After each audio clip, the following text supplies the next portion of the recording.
Designing a product is keeping 5,000 things in your brain, these concepts, and fitting them all together in kind of continuing to push to fit them together in new and different ways to get what you want.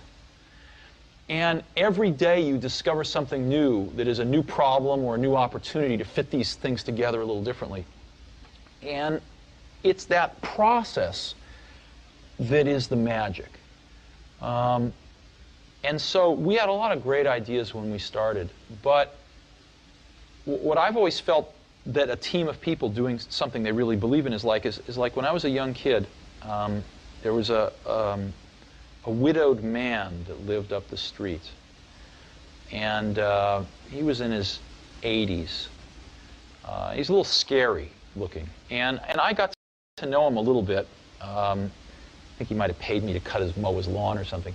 And one day he said, "Come on into my garage, I want to show you something." And he pulled out this dusty old rock tumbler. And it was a motor and a coffee can and a little, band between them.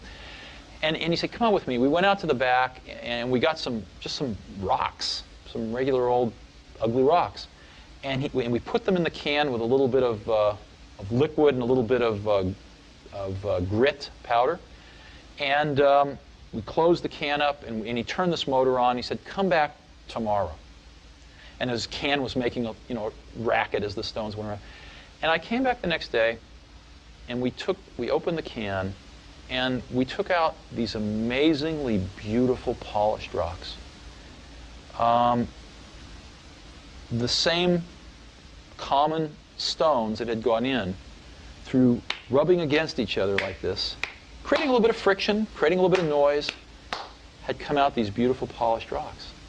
And that's always been, in my mind, my metaphor for a team working really hard on something they're passionate about, is that it's through the team, through that group of incredibly talented people, bumping up against each other, having arguments, having fights sometimes, making some noise, and working together, they polish each other.